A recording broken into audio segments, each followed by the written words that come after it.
From the Live X Studios in New York City, Cheesehead TV brings you two guys who like to think they know something about football.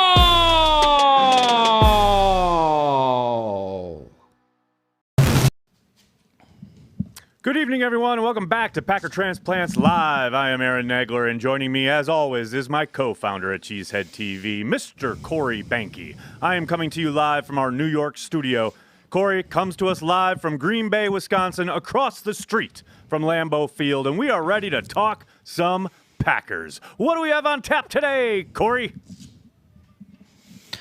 Today, we'll attempt to wash away the stink from the Packers opener, but right now, it's time for the good, the bad, and the ugly. Corey, we got the good, we got Aaron the bad, we got Rodgers. We got the Matthew ugly, we got LaFleur. Don't ever find yourself in the ugly again, please. Corey, how the hell are you, buddy? Yikes. I'm doing all right. All right. Doing all right. Yeah, it's Been better. A lot of Packers content. Holy moly, moly, moly, moly. From transplants last Wednesday to right now, we had watch party. We had over 1,000 people join us on that. Then Monday night we had AJ Dillon. Then Tuesday night we had Packs What She Said and the Patreon happy hour. It's like stops, it's baby. Insane. Never stops. Insanity. Never stops. Never gets old. Never That's what we stops. do. Oh boy. Do we want to talk about the game right off the bat here, or do you want to wait till we get into the offense, defense, and all that stuff? You got anything you got to get off your chest right off the top here? Like apparently we're as in sync as the Packers defense. That's what I'm looking on Awesome. on YouTube. Overlap issues. I could think Corey's feed is behind. Awesome. Hey, this is what happens when you try and do everything remote in the cloud. We're syncing. We're not syncing. We're fine. All right. I got somebody in my ear telling me we're fine. How's that? Oh, I love it. Corey's on a 5-second delay. Aaron is super quiet. Other than that, things are perfect. How was the play? Yeah, you're a little bit breaking up on me, but you know what? It's my fault. I'm going to blame this all on myself because I'm the one who decided to miss rehearsal. Okay. So that's what happens. Should we shut down and try again? Should we restart? We've done that before. I don't know. No, right. We're just gonna listen to Jeremy. I'm gonna look at the social. I got some notes here, Nagler, but the one thing that I have right now is this right here, boy. Nagler. That's what I'm gonna play for you. One. I don't know if you can see that. Oh, that's a drink. That's a shot per Big B's instructions on Twitter this afternoon. I didn't actually say that's it a fair though. point. I didn't say fair it. Point. That's a good way to get around it. No doubt about it. So it is only one game. There you go. That is correct. Albeit an insanely bad game, uncharacteristically awful from everyone involved, but one game. Correct. Should we do some Packers news? Yep. Should we start there and see how we do? let's do it. Well, we are definitely doing it live. We'll start with Darnell Savage, who could possibly, potentially still play on Monday night. Since it is a Monday night game, Matt LaFleur saying that extra day could lead to him being able to participate. Obviously, we're recording this on Wednesday. Who knows what happens tomorrow when we hear from Coach and they take the practice field basically for the first time for their preparations for the Lions. But hopefully, Darnell Savage is out there on Monday. They're crossing our fingers there. Next up, we have Aaron Rodgers. This is to me, this is a crazy, crazy thing right here. Aaron Rodgers had the worst debut game for a defending MVP ever in the history of the league, statistically. He had a 36.8 passer rating, lowest in NFL history for a reigning MVP in his first game back. That's insane. Yikes. That's insanity. And finally, a tip of good news, I guess some good news, if you want to classify it as such. The Packers are opening their home schedule against Detroit for the second straight year, and we all know what happened last year. All right? Of course, we all know what happened last year when they went down to New Orleans and that didn't repeat. So hopefully they're not counting on the fact that it's Detroit showing up on Monday night and just showing up and rolling, because that certainly didn't happen down there in Jacksonville. But if there is a team you want to be opening up against that's a divisional foe, yes, please make it the Lions. That's what I'm talking about. Yeah. It's the Lions, yeah. I mean, I'm looking forward to it. It's going to be a crazy Monday night, too. Monday night home opener in Green Bay. You don't see them that often. Right? This town, I'm excited because I'm going to be honest with you, okay? The pandemic has affected this town, like every town in America, but in a really weird way, especially when it comes to Packer games. And I'm just really excited to have a Packer game that feels like a real Packer game. Right. So family night it was like we got 75% of how family night felt in 2019. And then preseason, we got like 80% of the way there. But, you know, I feel like this Monday night we might get a glimpse of like what it all really felt like back in the day. You know, like back in the day, like when I mean 2 back years in the ago. day, I mean in 2019. Yeah, exactly. 2 years ago. It feels like 10 years ago, but it was only 2 years ago. But I'm really excited about that. Nagler, I have some notes, but I'm gonna wait. I'm not gonna go on a tangent. I am a little I know you're gonna be surprised. surprised on that. I'm surprised. I'm surprised on multiple levels here. I'm surprised on the note taking, and I'm surprised that there's no tangent yet. Both of those things are pretty surprising. Last night I had a very pleasurable experience watching Packs with Cheesehead live. It was very nice, and I was learning a lot. I learned more watching a show than I have in a little while, which is saying something. And you know, I have a lot of work to do as a co-host, Nagler, by watching that show. Because what are you talking about? I'm like I'm just different. Like their vibe is so chill and so cool. Like, I just feel like I'm not really that cool, which I can appreciate. I'm okay with that. But I learned some things, and Maggie throwing some F-bombs, and, you know, it was just fun. It was fun all around. It was a great show. It. I think I know what you're talking about, but you're just a different kind of fan. That doesn't mean you're not pulling your weight. I mean, we've been doing this show since 2007. I know. I think if, you know, you were going to change the way you were going about co-hosting, you would have done it by now. You know, like what I mean? Like, yeah, that's true. No. I learned some things, so you know, we'll see if any of that moves over. But there's something that I really want to convey that I really appreciated from Tuesday's Aaron with Pat McAfee, Aaron Rodgers Tuesdays, which are one of my favorite days. And it's something where I feel like as fans, and you know, this is going to come off as like, oh, I'm telling fans what to do. But also I am going to be more fidgetier than usual, because there were some commenters that did something that I was a little too fidgety and didn't have a stage presence. So I'm going to make sure to accentuate the fidgetiness today. There's something he says where he's like, you know, of course Monday's a different schedule for them, but the typical schedule is, you know, you got Sunday, you get through to Tuesday. Some point inside of Tuesday, you move on to the next opponent, right? You're like, okay, I've done the things I need to do. You know, I would like fans to do that. So technically, Packer Transplants, if we follow that strategy, right, we are only allowed to talk about Monday night. So if you really think about it, but we're not going to do that. But I get what you're saying. It would be nice if we lived our life that way, right? It's like, hey, I know it was hard, but you got to look forward, right? Because that's what QB1's I'm really glad you brought that up, because it is kind of interesting, because when I was at Bleacher Report, we legit, as soon as NFL Sunday got done, obviously there was one more game to go with a Monday nighter, but as soon as Sunday's last game got done, we legit churned out 20 to 25 videos about the following week that would all go up by Monday morning. Like, it was all about looking forward. We were never allowed to talk about what just happened. And I never really enjoyed that, but I understood it. And to your point, it is kind of funny how when you and I first started doing the show, I mean, there were many times we would be doing it on a Tuesday, but now we've moved to Wednesday. But by Wednesday, in this day and age, like, it was very different in 2007, 8, 9. But now, so much dissection has gone on. I was thinking about that on the train ride over here. It's like, back in the day, you and I would watch the game, then maybe we'd have a day or two apart, and then we'd come back for transplants, and we wouldn't have hashed it out. There probably weren't like 100 other shows that were hashing it out. Maybe some stuff on Twitter, and that's it. But now it feels like, man, plus I'm doing Packers Daily every morning. It's like, I've talked about this game so much already. but I haven't talked about it with you. Yep. That's what's, that's to me is like, yeah. And that's the whole reason we started the show. And so I totally agree that like by Wednesday, we should be looking forward.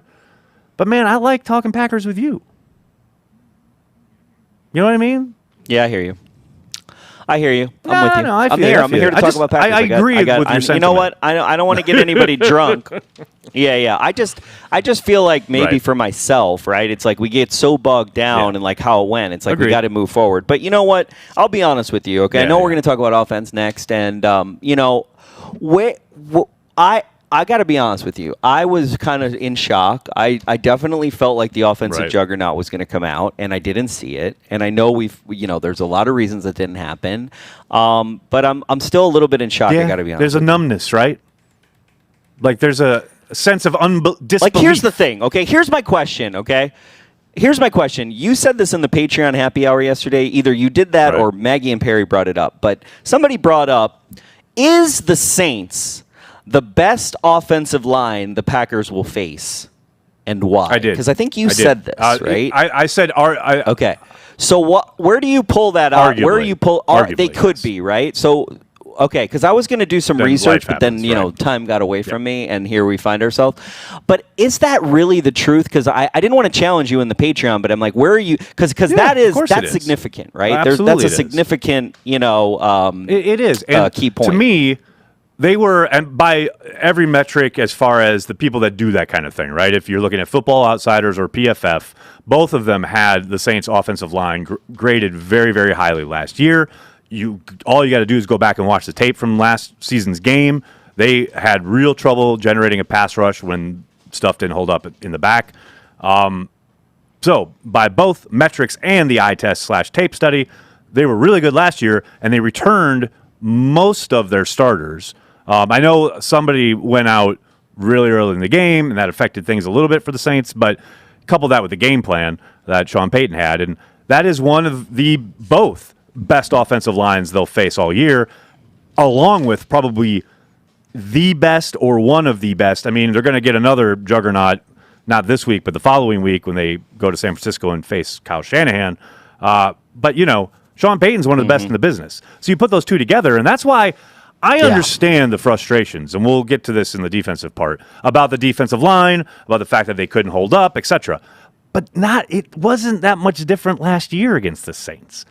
That's why when everybody's talking about, it's the same old thing. Well, yeah, but the same old thing got them to the NFC Championship game last year. And it wasn't the reason they didn't get to the Super Bowl. So I understand it. But didn't we beat the Saints last year? Up. See, I don't have the memory that you and Aaron Rodgers have. Because the offense showed up. That's why they won last year. The offense didn't show up this year. So it's like I understand the frustrations, and God knows I've done my share of yelling and throwing things, and I was pissed, and I still am. But in the sense of the season and what it means, I mean, just the sweeping proclamations about whatever Brian Gutekunst did or didn't do in the offseason. Can we let just a couple games go by before we start throwing around the idea that Gutekunst was lying down on the job by trying to stay the course with a team that was really talented and obviously has a lot of talent and can still win a lot of ball games? I understand the concerns. I understand the frustrations, but and please, again, as you just said, Corey, I'm not telling anyone how to fan. I understand the frustrations. I'm just trying to say, just step back a little bit when talking about the season. I've already got people wanting to be fired, and they say we're not going to win 8 games and all this stuff, and it's like, whoa, daddy, step back. Anyway. I'm not there, and I know we got to start on offense, so we'll start on the 43 rushing yards.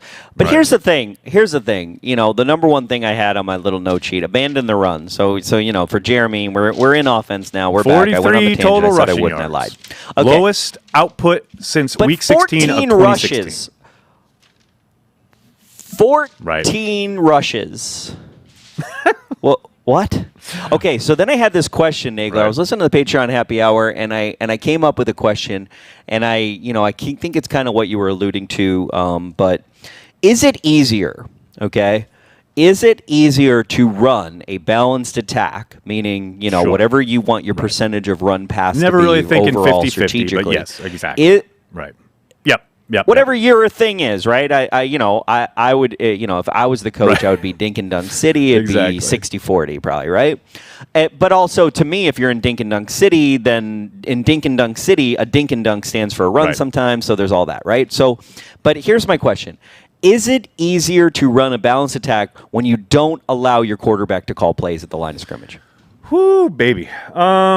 Somewhat, probably, if you're a control freak type of coach, which God knows in the NFL there are a lot of. There are a lot more of them in college. In college football, you see all the thinking being done on the sidelines. You see guys come up to the line of scrimmage, entire backfields, if not offensive lines as well, getting up, looking at the defense, turning to the sideline, blah, blah, blah. I think in the NFL, most quarterbacks have some measure of autonomy at the offensive line. Now, there are obviously different levels, and Aaron Rodgers is in his own stratosphere. I don't think it's difficult in the sense of, I think the best quarterbacks and the quarterbacks who are given that leeway, as Aaron said it himself, he knows how to read a defense. And I do think they were operating within a plan that Aaron was trying to stick to.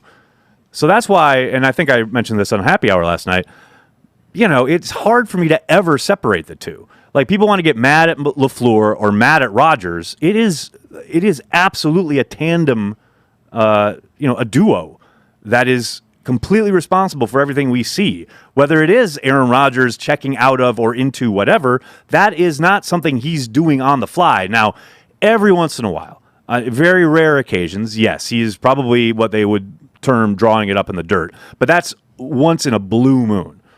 That is regularly he is using and checking to things that are part of the plan. He's not making wild kind of changes that come out of nowhere.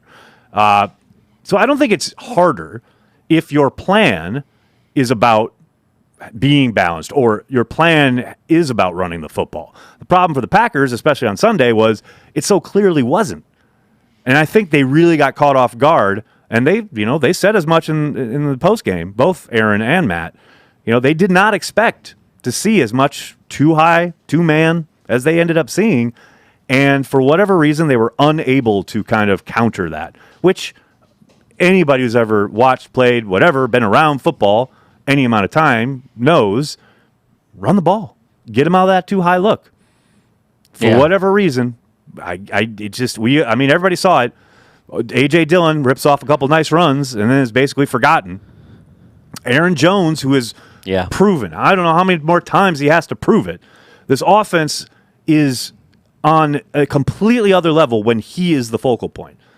It seemed like Aaron Rodgers was the focal point on Sunday, and that was 2018, 2019 type of offense that we saw on Sunday. It was hard to watch. Here's something that, okay, so I watched this really crazy, this is really weird, but here's something that you just made me think about it. There's this whole idea when you're a CEO, right? There's 5 phases of a CEO, right? And so when you start out a company, a lot of times you're focused on the product. So you got let's compare this to Aaron Rodgers, right? Aaron Rodgers is the CEO of this team. And I know you can say Matt LaFleur, Brian, whatever, but as it currently stands right now, what Aaron Rodgers says goes. Right. That's just how it lives, right? Let's just be clear, okay? Everybody's kind of navigating to make him be the winner of the Super Bowl. So if you put Aaron Rodgers as a CEO, as you grow and develop as a CEO, you eventually understand in that 4th phase when you're working on people, right? When you're working on, I've got my executives. When you're getting closer to selling, you're selling your product and you're selling your stuff a lot. You turn into what's called the servant CEO, okay? And the servant CEO, I realized this 3 years ago. It took me so long. I'm in my 40s. I'm an idiot, okay? I'm just telling you this right now because I'm why did I not realize this? And there becomes this thing where employees don't work for you when you're the servant CEO. Every day you wake up and you do a stand-up and you say, what can I do to help my team win? And is Aaron Rodgers, is he doing that right now? And is some of that part of that, right? Of to me, it's the self-scout thing. It's if Sean Payton's showing you 6 guys or 4 guys, as he says, in the 4 to 6 people in the box, he's forcing you to say, don't run the ball. So, it becomes this have you really self-scouted to say you are the person you're going to become? Look at Tom Brady, right? Tom Brady made a pivot in his game. He did. Like, it's well documented. And he became a servant CEO in some standpoint of, like, what do you need me to do to win the game? It goes to what you talk about when you talk about rhythm. It goes to him not throwing the ball away. He said it himself. Like, there was a boneheaded, he gave up a sack on his own. It goes to that. It's like, when is he going to trust this offense and get back into that rhythm that he found so successfully last year? It's interesting you mentioned Brady because look at Brady's last year in New England. He was as poor as Rodgers was in 2018, and then he goes to Tampa last year, and yes, he played extremely well, but they run the ball. And the reason that the Packers were so good on offense last year is because they ran the ball and gave the threat of the run. And that's the thing. It doesn't have to be productive. Everyone talks about they get stuffed early. Well, that's fine. As long as you're keeping the action and utilizing everything that goes off of it, that's what makes it successful. It's not about, you're ripping off 5 yards, 8 yards every time. Yeah, you're going to have some 2-yarders. Yeah, you're going to have some 3-yarders. That's fine.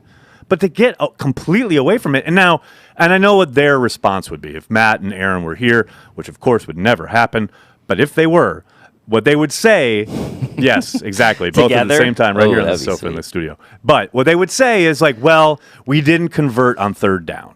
And that is true. That was a major problem in the first half. The fact that you can't convert on third down means you're not extending drives, means you're not on the field, and then this is where complementary football comes in.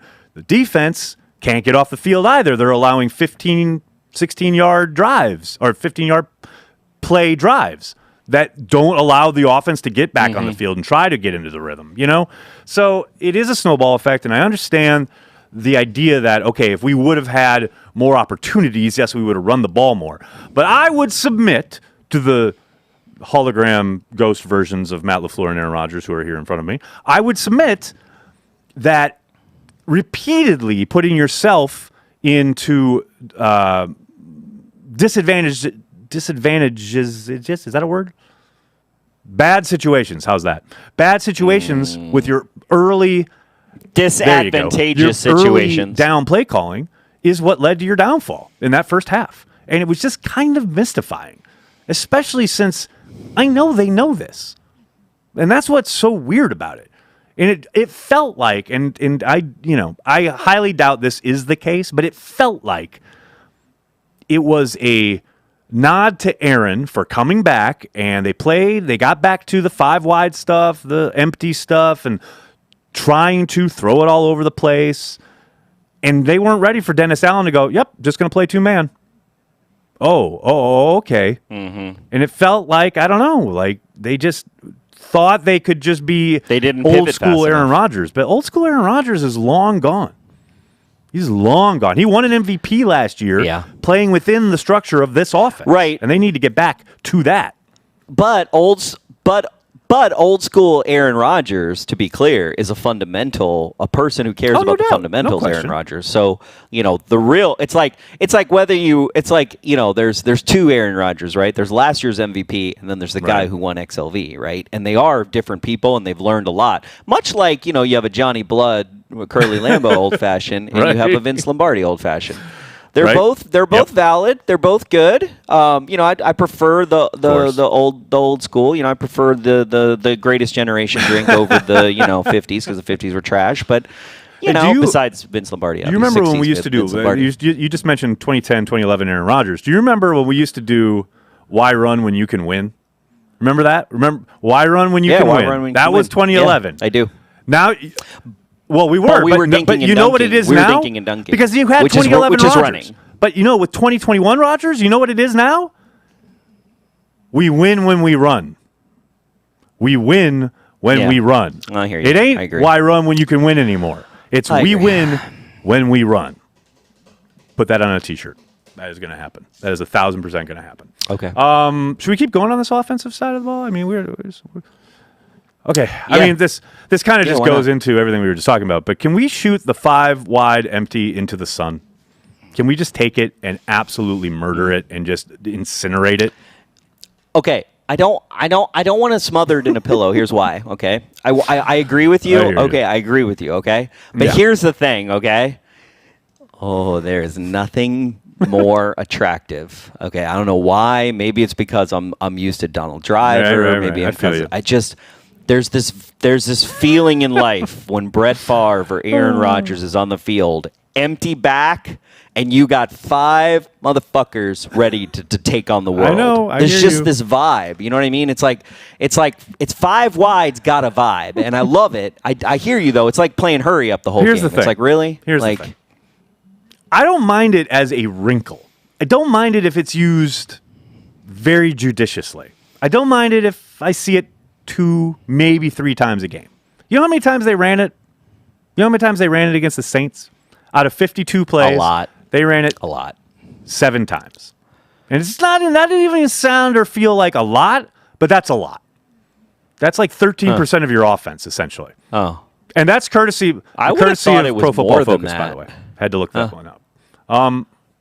But that's just pure empty. Obviously, they had other times when they gave an empty look and then motioned back into the backfield. It doesn't count towards that number. But that's still too much. That's too much for me. Especially when you got this quarterback who just, you got to run the ball. You got to get these tight formations, get these motions back into it. Because that's the other thing. When you go to the 5 wide, there ain't no jet motion. There ain't no orbit motion. There ain't no Tyler Irvins of the past going back behind the quarterback. There's just 5 wide. And when they're playing 2-man, it's real easy for them. You make it real simple for the defense. So that's just shoot it into the sun, as far as I'm concerned. Now, the final thing I wanted to touch on the offensive side of the ball are the 2 interceptions. Because obviously, as you mentioned, Aaron's appearance on Pat McAfee yesterday, I watched that play, the first interception, probably like 10 times prior to his appearance on the McAfee show.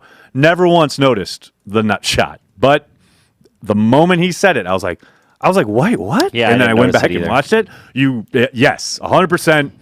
Totally get it. Totally understand. That's a very unfortunate moment. That sucks. And I have zero doubt that if that doesn't happen, yes, he undoubtedly completes that pass. That second interception, that was some rookie garbage. That was awful. That was, I mean, I know what he's talking about as far as Devontae having the corner on the backside, thinking the safety will rotate. Totally get all that. But even, take that out of the equation. It's a terrible throw. Even if MVS has single coverage, there's no way that's a completion. It really felt like an arm punt, which is not very Aaron Rodgers-esque. So... Okay, I know we're not supposed to respond to the chats, but Brandy just said man bun problem uno. Okay, Brandy, I have a saved draft of tweets. Okay, I just want to I want to share this with you. I've not. Everyone hating on a man bun is just jealous and wants to have one. Wait a second. So does that mean Brandy wants a man bun? I'm very confused. I don't know. I don't know what to make of that. I'm just letting you know what I was going to tweet, and I didn't. I put it in my drafts. Hey, I have one more offensive question to ask you. So Elton, apparently, I don't know who told me this, but I wrote it down. Apparently, Elton Jenkins, I think this is on PFF, but Nagler, you would know. Elton Jenkins ranked out as the highest rated lineman on the Green Bay Packers. Correct. Is that true? He was the 3rd highest rated lineman by PFF for the entirety of Week 1. That's impressive. So I guess, it's not as easy to go, okay, we didn't have Bakhtiari because, and then you hear Aaron, you see that stat. Well, hold on. You see that stat, right? And then you hear Aaron Rodgers yesterday, and he's talking about, the only time the O-line messed up was on my sack, and that was on me, blah, blah. So which is it, right? And, of course, we have the double nut. On the double hit, nut, that's the double. I love it. That's forever the name of that play. I mean, that's on the guard. That's on the rookie guard. That's on Royce. I mean, he got beat by Cam Jordan. But there's no shame in that. You're a rookie. It's Cam Jordan. Yeah, I'm not surprised he got beat. And there were 1 or 2 other plays where things really broke down quickly. But I was with, and I was in studio here. We were talking about it during the game and then post game. I thought the offensive line held up well, and I was really glad to hear Matt and Aaron say the same because I think they did. I wish they would have had more opportunities to fire off the ball, especially with young guys. And you talk about Elton, no question about it, played really well. but still having that ripple effect where you've got Elton over there at left tackle, and that means, either it probably means that's the reason Royce is on the field. Well, if Bakhtiari's out there, then Elton Jenkins is at left guard. Then I guess it's a battle royale between Lucas Patrick and Royce for right guard. I suspect it's probably Patrick in that spot, and then you probably don't have that issue. So there is a ripple effect there. But for the most part, and I thought we haven't even talked about Josh Myers. I thought he played extremely well. I mean, for his first NFL game, playing center in that offense with all the adjustments and everything Aaron does at the line, I was very impressed. So I think there's a lot of promise there. There's a lot to kind of be hopeful about. You just, have a really bad play at a really inopportune moment. That is life in the NFL. One play can swing an entire game, and it certainly did in that case. So they'll learn from it. They'll get better. I am not too worried about the offensive line. Of all the things that happened on Sunday, that is the offensive line I thought played pretty damn well. Anything else before we get to the defense? The defense is short, so. No, but I just see we're 30. Right. We started 5 minutes late, so we're about 32 minutes in, and we're just finishing the offense. We got two things crazy here on the defensive side I just want to touch on. That I know everyone knows where I'm going, but I don't even care because I got to talk about it. I got to get it off my chest, Corey, and then I'm going to bury the football, as they like to say, and then I will move on until I see it again on Monday night. But right now, I don't believe it. The passive approach has got to go. It's got to go, Corey. It has got to go. They're going to put me in my fucking grave with this shit, all right? But here's the thing. Here's the thing I always say about this, right? And I hear you, okay? Yep. I hear everybody on this, right? And I hear Maggie. I hear everybody on this, right? Mm-hmm. What happens, okay? I'm just playing devil's advocate. Why does the devil need an advocate? Right? I've never known this. I can't figure that one out. But I'm not. I'm gonna be his advocate right now. That's what I'm gonna say right now. So what if the Packers play aggressive and they're worse? Well, then they're off the field quicker and the offense is back on there. We can score more points. I'm all in. Hey, wouldn't it be great to find out? We'll never know unless they do. But okay, here's the thing about playing aggressive, right? If the only way you can play aggressive is if you know all of the plays as 11 men, right? It's something Aaron Rodgers was talking about yesterday, right? We were talking about dummy checks, right? And he was like, well, you kind of have to be a good enough defense to even get to dummy checks. And he's talking about the whole Urlacher thing, which was like genius. I love that whole back and forth. But what I got out of that was, hey, not everybody can dummy check, right? Just because you want to. And I kind of took that to the aggressive piece where it's like, in order to be aggressive, you got to be good. Yes and no. I hear exactly what you're saying. And I think there needs to be a delineation here, right? Because you keep using the word aggressive, right? And I don't want anyone to think for a second that I'm sitting here saying they got to blitz more. Because that is certainly not what I'm saying. Right. No, you're saying what you're saying, I believe. Let me rephrase. What you're saying is if it's 3rd and 7, get up on the line and at least pressure the people that are about to run against you. Wait. Right? Not sit back 7 yards off. Because you're taking the out that Coach took. And I allowed that to happen with Coach, but this is our show and I'm part of it, so I'm allowed to push back here with you. Okay, and I'm glad we brought this up because hey, look, this isn't 3rd down we're talking about. This is 2nd down. And these are two very similar plays, one for each offense on both sides of the ball. So for the Packers defense and the Saints defense, I want to show you early in the game's still in balance. This isn't like we're playing prevent, whatever. I want to show you a 2nd and 10 and a 2nd and 9. Okay? So Paige, if you could throw that up. Well, okay, here we go, right? 2nd and 10, it's 17-3, third quarter, game's still very much in the balance. 2nd and 10, look at the Saints corners.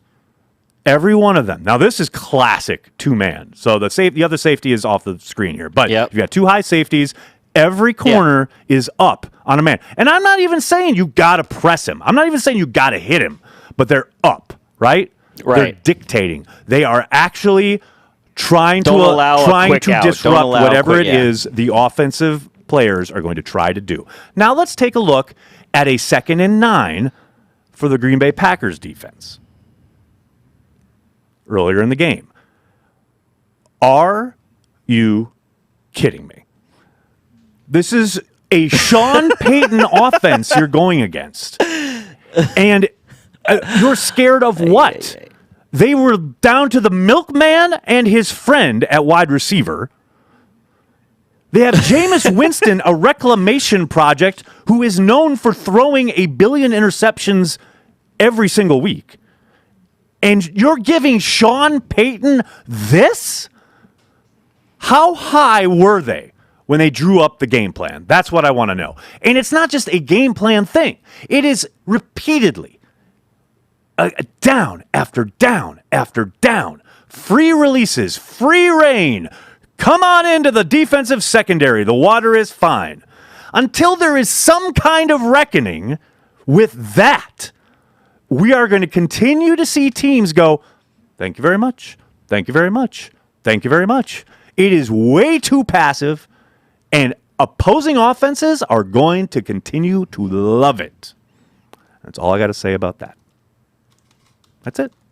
And I'm not saying, again, you don't have to blitz every down. You don't have to, but you've got to offer up some kind of resistance.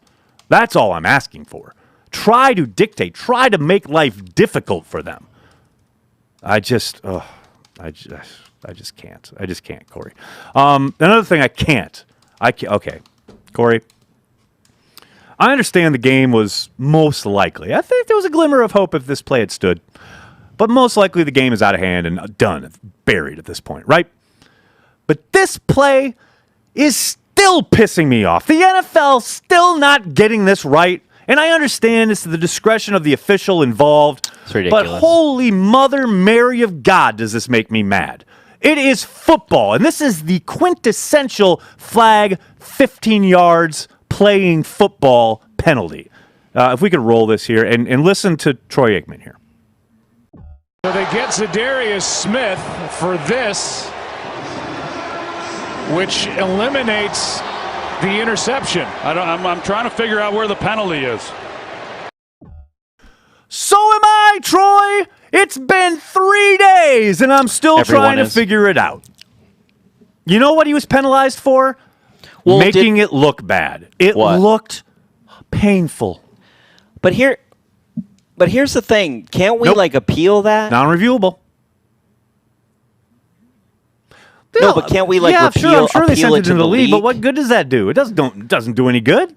Who cares? What is the referee going to be tarred and feathered? Is he going to be dragged through the streets? We're going to get a shame like Game of Thrones? No. He's allowed to just continue on with his life. There's no repercussions. Now, obviously, before anyone writes any letters, I'm not asking for anyone to be tarred and feathered. Please, relax. But there are no repercussions. There's nothing. It would be funny if he was. It would be. They should be.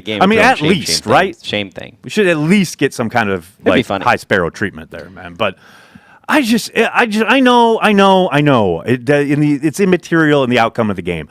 But after all the Clay Matthews bullshit that we've gone through as Packers fans, to then turn around and have that happen. And look at the replay again. He legit takes his arm off and makes sure that he falls alongside the quarterback and doesn't land on him and still gets a penalty. It's ridiculous.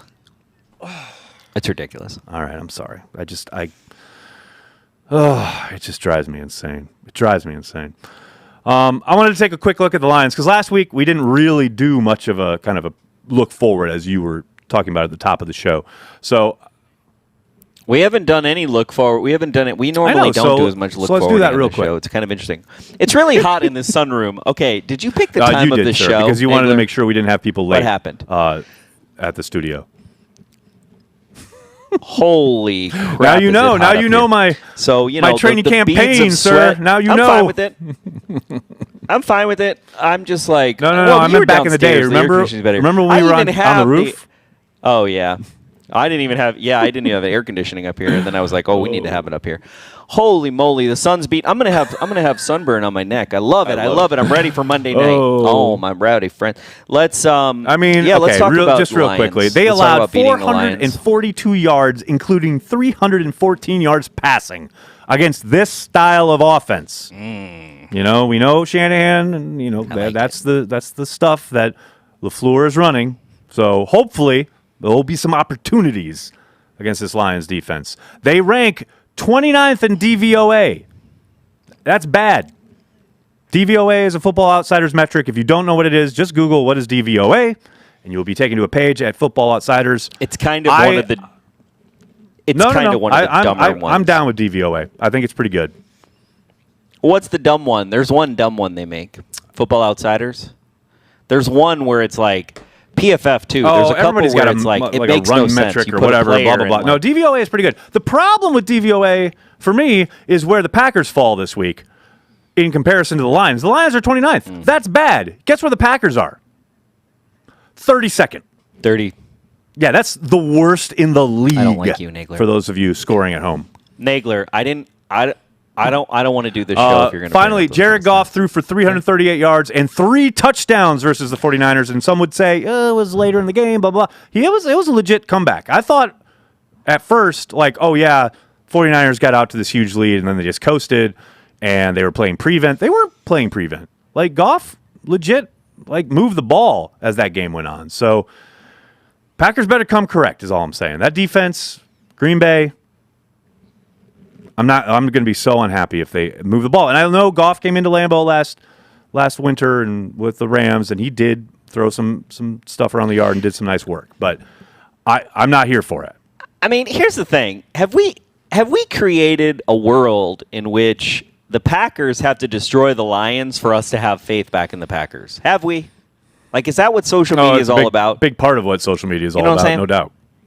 No question. Like Yep. how it you know what I mean? Like, I feel like if we just beat the Lions and we're 1-1, I'm happy. I'm with you. Okay, I'm gonna be honest. But with you, it's going to be a ref. I don't you have know low there are expectations style points on social media. You know it's a referendum on your team if you struggle to beat. Like, I don't care. I'm with you. Like, collect your W's however you can. Like, the NFL is too tough. Like, any win is a win, and I'm happy.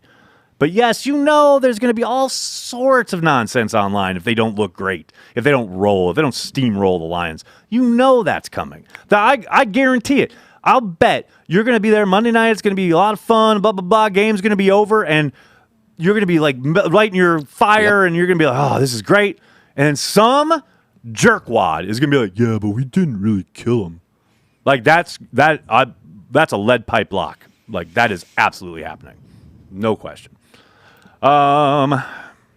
Also, I don't know if people know this, but Tyler Herrick's going to be here this weekend. Also, the Packs with Cheesehead. Maggie and Perry will be at Lambeau on Monday night. Perry Goldstein's first time ever attending a game at Lambeau. Pretty amazing. I don't know if Tyler's going to the game, but if he's not, I think he's not. And if he's not, he might be on watch parties. I'm all about it. You might have a. I said I'm all about it. Corey, what do you mean you're all about shirking his duties already. Only took 1 week. I like it. What do you? I love how you're all about it. You're not going to miss me, Nagler? Of course I'll miss you, but you got to do what you got to do, man. I can only do what I can do. I just I can feel only like control what I can control. If Tyler's going to help me, I hear you.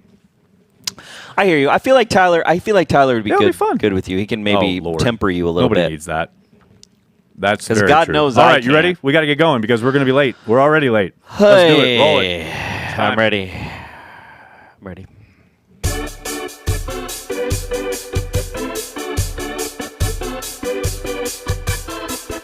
This week in the Packer Blogosphere.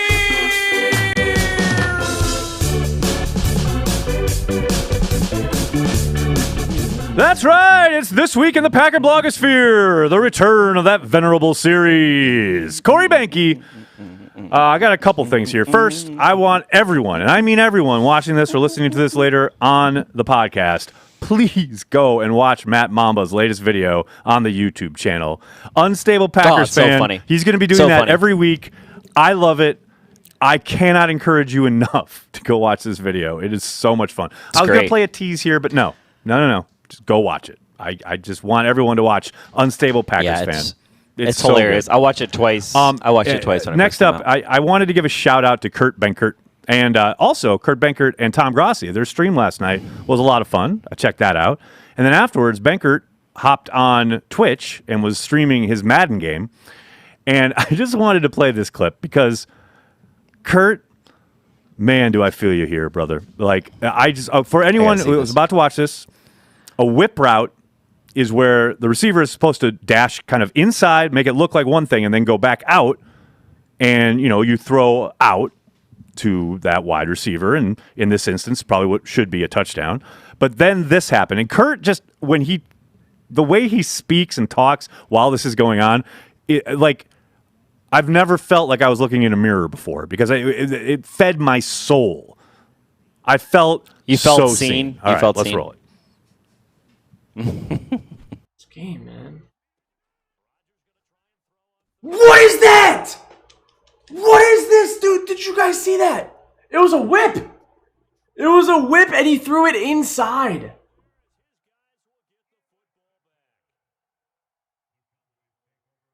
Have you ever seen that from Aaron? Have you ever seen that from Aaron? He just missed 5 yards inside on a whip. And the best part is he almost says on a fucking whip, but then he censors himself. So I'm going to say it for you, Kurt. On a fucking whip. Dude, I was legit crying laughing last night watching that because it was so cathartic. Because I was like, yes, thank you. I've said almost all of those words verbatim while playing Madden. So it was so good to watch an actual NFL player get pissed about the same shit I get pissed about. So if you're not following Kurt Behnke on Twitch, do it. So good. So good. All right, Corey, what we got in the queue? We got stuff, anything in the queue here? So, yeah, Green Bay producing team. I'm going to start from the bottom. I got Tyler. Packers didn't show up for Sunday's game, and now Corey and Nagler don't show up for transplants. Hey, we here. It's an epidemic. We're late, but we're here. We here. It just took me a little while. Took me a little while to get my gloves. I had to get my gloves. Moises Gonzalez. Sorry I screwed up your name if I did. Nags, you weren't lying when you said the O-line would be a work in progress. Had to take a tequila shot after three-man rush. Still got pressure on Rodgers. Yeah, I mean, there are levels to that play, but I hear you. And it's going to be a work in progress, as we talked about before. But as we also said, I thought they played pretty well overall. So I hear you, though. Totally hear you. Marcus Hart, thanks for Super Chat. Nags, $5 for your harsh and righteous criticism of 12 and MLF. Hey, man, I try to keep it real, try to tell you what I see. And I mean, as I told Matt last year, I try to be fair, and I can only talk about what's presented to us. And Sunday was not great. So thank you, Marcus. Thank you. What did Tom Crabtree tweet? Somebody said Tom Crabtree had a cool tweet. I missed it. Did I miss it? Like right now? Oh. Yeah, somebody put, I'm looking at the other ones. Somebody put Tom Crabtree with a golden tweet, Packers and Cheddar.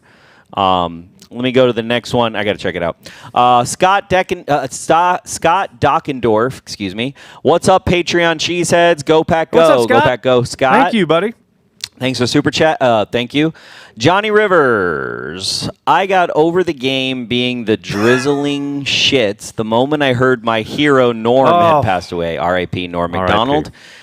W or L this week was going to suck. Is it Monday yet? No, it's not. I hear you, Wednesday. though. R.I.P. to Norm McDonald. But you know what? Here's the thing. R.I.P. Norm McDonald. I was watching. I know you had posted some stuff. I was watching all his stuff on Conan.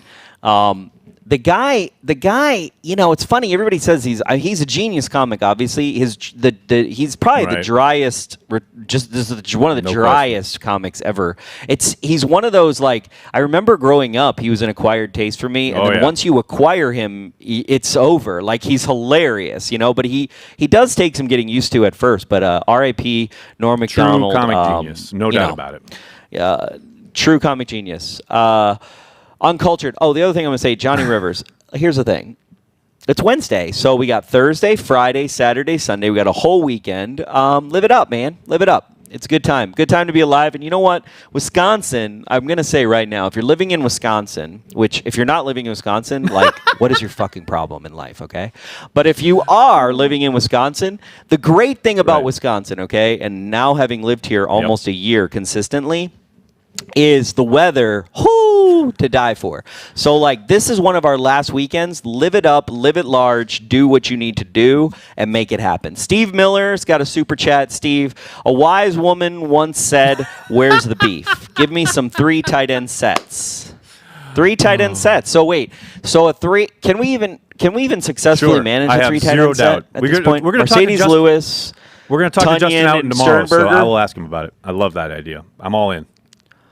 Mercedes, Tunyon, what would it be? Mercedes Lewis, Tunyon, and Sternberger? It'd probably be Daphne at this point. Daphne. That's the Daphne thing. could handle it, although, so that's the thing. I mean, Daphne really did not have a good game on Sunday. That's what I'm saying. Like, yeah, is it they really? can do it. They can do it. Bring in an extra lineman to play tight end. I'm all for it. You just want to run the ball. Let's go. But is it going to be? Oh, here's the thing. What is the thing? Here's the thing. So, watching Elton Jenkins tackle gave me some ideas. Okay. So, oh God. Because here's the thing, right? Look at like Don Hudson, okay, or look at who else we have? Vern Llewellyn, I think, had this. Arnie Herbert definitely had this, right? You get a guy with that caliber pedigree, right? And Elton Jenkins is right there, right? He can tackle. He can play anywhere on the line. Are you revving up to like let's have Elton Jenkins play both ways? Is that what you're trying to say? No, not both ways, okay? But if the guy can tackle, he can probably block, right? So like if we're gonna get away from the 5 wide and we're gonna go to like 3 tight end, maybe we do 2 tight end jumbo. Yeah, hell yeah. Like, and then Elton Jenkins is an eligible receiver. receiver Him out for a touchdown. Yeah, now you're cooking with gas. The guy's already showed you how versatile he is. Well, maybe. Well, what's his cap? Maybe what's his limit? Maybe he's got hands of maybe stone. He has none. Maybe they've tried and he's just dropped in practice or something. But I'm all for it. I'm all for finding out. Well, no question about it. The great thing about jumbo was always, like, to your point about a run, it's not about being successful running. It's about being successful at threatening. And getting them to think about it. So that's the great thing about jumbo, right? It just gets you thinking, like, do I have the right personnel in right now? Well, they're heavy. And then you go heavy. Package. And then all of a sudden, you got Mercedes Lewis leaking out the backside for a big gain. I'm all for it. We got Uncultured the bunch. Thanks, Uncultured, for all your super chats. Really appreciate that. On the offensive front, preach, Brother Nagler. Got to crank up that diesel pappies. Get it. So there you go. And then Johnny Rivers, again, they say heavy is the head that wears the crown. Perhaps Kevin could regain that step he lost by changing his surname to something less regal. Wow, Johnny, you went deep on that one. That was impressive. That was hard.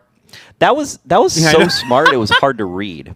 You were struggling there. I don't know what my problem is, but sorry, I've stumbled over like 6 or 7 different like words trying to find them. Couldn't come up with them today, so we're all batting 1,000, definitely. Okay, so Brandy, I know Brandy. I'm picking on Brandy right now. So Brandy's like the winter Corey. Okay, here's what I'm going to say about the winter in Wisconsin. It's literally the greatest thing. No one ever tells you how great it is. Seriously. Well, I spent 2 weeks this winter. Okay, I spent 2 weeks in negative 21-degree weather, and I'm telling you right now, the change of pace and the difference in my life was so great. It was so great. Also, like it's back in the 70s and the 80s when we didn't have like great insulation. And I mean, now you go to your car, you have your house. Weather schmether. It's not Wyoming. I mean, come on. All right, Uncultured. Uncultured's got another one. I hate on man buns. Boy. Okay, I already don't like this. And I am currently sporting an afro bigger than the one I had as a kid in the 70s. Ooh, I want to see that. No jealousy on my part, Behnke man. Pappies. All right. Okay, I hear you. Okay. I got you. I appreciate that. Phil Drewiski. Corey, meet me on Monday tailgating. My buddy just got back from Afghanistan. Thank you for your service. And I'm bringing him to a game for a welcome home. All right. Think about that. I might go to Lot A. I might be able to do that. Lot 1. It's going to be a. Oh yeah, I always call it Lot A. I always want it to be Lot baby. A, but it's not. It's been a hot minute since I've been to Lot 1. It's going to be, dude. That's going to be crazy. Because even like family night, it wasn't that crazy. Anyway, thank you for your friend service. Really appreciate that. I would love to. I would love to tailgate. Last time Nagler in 2019, didn't we together go to a tailgate? Before the Bears game, we had a meet up. CHTV, and it was fucking Bears cold, game. but it was great. People were. We literally had people That was from awesome. all over the world, including Australia, Germany, Rio, and Sheboygan. It was amazing, and lots of other places. Yeah, it's been so long. It's been so long that I've been there. I forgot what it was called. COVID's so Truly. sad. Okay, on Culture Barbarian, last one. If they continue to play passive D, the conspiracy theorist in me will think that Leonard turned them down because they wouldn't let him play aggressive D. Conspiracy theory, Drunken Pappy's tip. Okay. Jim Leonard, is his name Jim Leonard? Yeah, I don't care. He's dead to me. And if anybody talks about him, they're dead to me. So, you know what? You remember when George Bush... Okay, you remember when George Bush said in 9/11, like terrorists and the people who harbor them?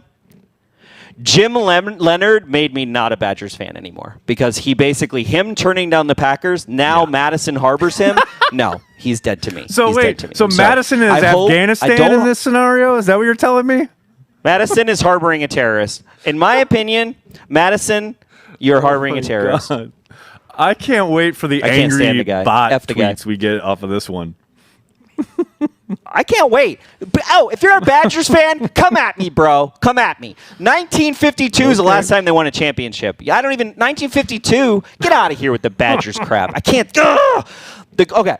The greatest team in Wisconsin. If the Packers suck for the next 20 years, this is still going to hold true, by the way. The greatest team in the state of Wisconsin for at least the next 30 years, because we have 13 championships, is the Green Bay Packers. Everyone, the Brewers, the Bucks, the Badgers, they're all way back in line, back at Chipotle, back in a Schwabenon.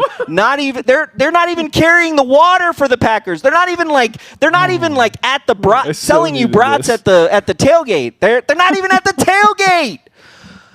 Jim Leonard, go F yourself. I don't like you. I don't like who you represent. And you turning down the Packers, you're dead to me. That's amazing. Of course I know he doesn't care. Like, no, seriously. I don't care. If somebody brought Jim Leonard to my house for the rest of time, he is not welcome. Do not serve this man. You need his picture up.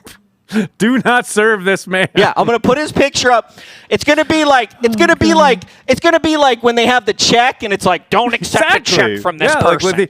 Remember, do not let him in the door. Bars don't down let in him New in the Orleans, door. they had all those pictures of Goodell up after Bounty Gate, and they were like, do not serve this man. That's you with Jim Leonard. Do not serve this man. Oh my God, nope. I love it. Oh my God, I'm all in. We should have him on the show. I would love to grill him on the show. I love that you just called him a terrorist and now you want him on the show. It's good. No, that's great. I'm all in. I mean, as it pertains to the Green Bay Packers, we know this. I just, I really wanted to spend my life here in Green Bay liking. Here's what happens, okay? Yes, I wanted to start to like the Badgers. Yes. It's really hard to do. It's really hard to do when you live in Green Bay, and a lot of people know why that is. I don't have to say it out loud, but people in Green Bay, we have a chip on our shoulder. Okay, I'm aware. We do. Yeah, we do. It's the greatest city in Wisconsin. Wait a second. It has the most potential. It has the most historical value. It has the most economic impact over history. All right, let me interject here. It's the oldest town it's the second oldest settlement in the United States. Okay, so what I'm gathering here, obviously. What I'm gathering, there's so many great things about it. And the longtime viewers and listeners can correct me if I'm wrong here, but I seem to recall you on this very program throughout the last decade talking about how great New York City was while you lived here. Now you live in Green Bay. It still is, and you're talking about how great Green Bay is. So what I'm gathering is that whatever city you're living in, I'm a hype man, Nagler. I'm a hype man. No, okay. Oh no. Okay. Let me. You're on to something. You're on to something. Okay. Here's the thing, though. I was born in Green Bay, so I'm not saying Green Bay's better than New York. And I'm not intimating that you are. I'm saying Green Bay's. I'm saying for a lot of reasons, Green Bay. Packers big one, being the primary reason. But also, we didn't have prohibition here ever, which is pretty awesome. It's the oldest. It's got so much history. There's so many things. The beauty, Door County, everything's so close. Whatever. Milwaukee's so close. All this stuff. I'm just saying Green Bay's better than Madison, Milwaukee. I know there's a bunch of people who don't agree with me, and that's fine. You know what? In my life, most people don't agree with me. And guess what? I'm still here. You're doing all right. Something's happening. Doing all right. But Jim Leonard, go fuck yourself. Okay, that's that. If you take one thing away from this whole Packer Transplants. That guy, F that guy. Can't stand him, can't stand the Badgers. I hope the Badgers, I can't stand the Badgers. I'm done with them. Honestly, UWGB all day, baby. So, UWGB. If you want to support Cheesehead TV UWGB football and the brand, I'm a UWGB please join fan. us on Patreon. The happy hours are a lot like what you just witnessed here, but for like an hour. Like very free-flowing, very, very much get stuff off your chest. Patreon.com/CheeseheadTV. All we ask is $5 a month for support. To everybody who joined us on the happy hour last night, that was one of the most lively, fun, spirited kind of discussions we've had in a long time. Thank you so much. It was a lot of fun. Corey, you have anything else before we head out for the evening? I do. Uncultured has one last. Nagler, please post this Behnke rant as a separate vid, Pappies. My gut hurts so much from laughing. I don't know what's so funny. The thing that I think is funny is that no, I don't know. You said what you needed to say. You've said it. Just like it's all good. I did. That'll do it for this episode of Packer Transplants. We'd like to thank everyone who makes Cheesehead TV part of their daily Packers routine. We are and will always be devoted to Green Bay Packers fans worldwide. What do we like to do? Put the best what out there? Come on, Nagler, help me out. Best 5, all right? Best 5.